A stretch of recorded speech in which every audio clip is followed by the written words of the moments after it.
Halo semuanya, jadi di video kali ini saya akan mempresentasikan tugas ujian akhir kepemimpinan Amikom Yogyakarta. Jadi pertama-tama perkenalan dulu, nama saya Ahmad Yusuf Muslimin, NPM saya 23963734. Saya program studinya Ilmu Komunikasi. Saya asalnya dari Sleman, Yogyakarta. Usia saya sekarang 20 tahun. Jika saya menjadi pemimpin, saya ingin menjadi pemimpin sebuah bisnis produksi video dan film. Kemudian bisnis yang ingin saya pimpin ini namanya Niskala Production House yang alamatnya di Sleman, Yogyakarta. Jenis usahanya yaitu usaha pembuatan video dan film, bisa dalam bentuk jasa dokumentasi berbagai acara seperti pernikahan, ulang tahun, wisata, dan lain-lain. Selain itu, perusahaan saya juga memproduksi film sendiri.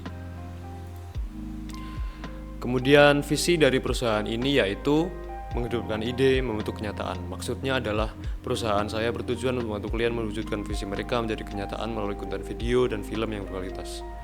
Kemudian visi kami yaitu menciptakan konten berkualitas tinggi, memberdayakan kualitas tim, mengangkat cerita yang menarik, menyediakan layanan terbaik untuk klien, dan mendorong eksperimen dan keberanian.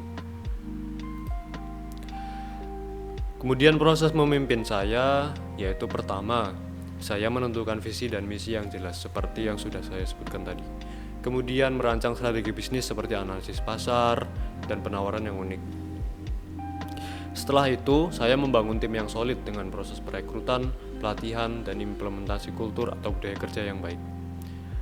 Kemudian proses menjelaskan kepada anggota agar bisa mencapai visi dan misi dari perusahaan saya yaitu dengan memberikan arahan yang jelas, menerangkan masukan dari anggota tim, beradaptasi terhadap setiap tantangan dan menyesuaikan strategi dan menjadi teladan yang bisa ditiru oleh anggota tim. Kemudian cara menghadapi masalah. Cara saya menghadapi masalah yang datang dari internal maupun eksternal yaitu dengan mengidentifikasi masalah secara tepat dan jelas. Memastikan sumber masalah baik dari internal seperti dalam tim atau perusahaan maupun eksternal seperti klien, pasar, atau mitra.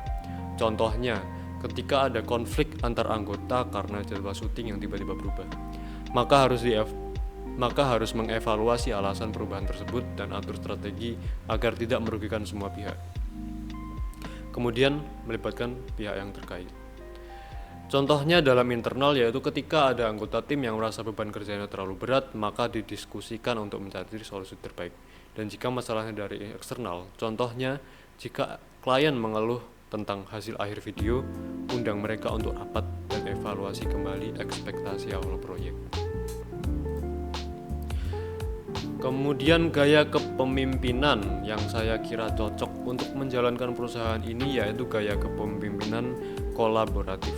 Pemimpin melibatkan tim dalam pengambilan keputusan, menghargai masukan, dan mendorong kerjasama. Contohnya, selama proses pengembangan naskah film, pemimpin memimpin sesi brainstorming dengan seluruh elemen dalam tim untuk menghasilkan ide-ide baru.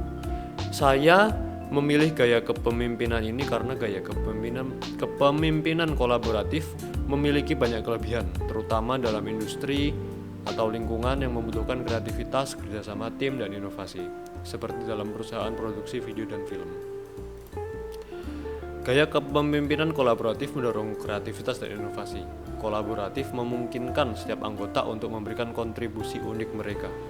Selain itu, gaya ini juga meningkatkan rasa kepemilikan pada setiap anggota tim. Ketika anggota tim merasa didengar dan ide mereka dihargai, mereka akan merasa memiliki tanggung jawab yang lebih besar terhadap hasil akhir, sehingga dapat membangun hubungan yang kuat antar anggota tim. Selain itu, yang paling penting adalah kemampuan untuk mengambil keputusan yang lebih baik karena mempertimbangkan berbagai perspektif dari anggota tim. Cara mengambil keputusan. Dalam mengambil keputusan, maka pertama harus mengidentifikasi masalah atau peluang.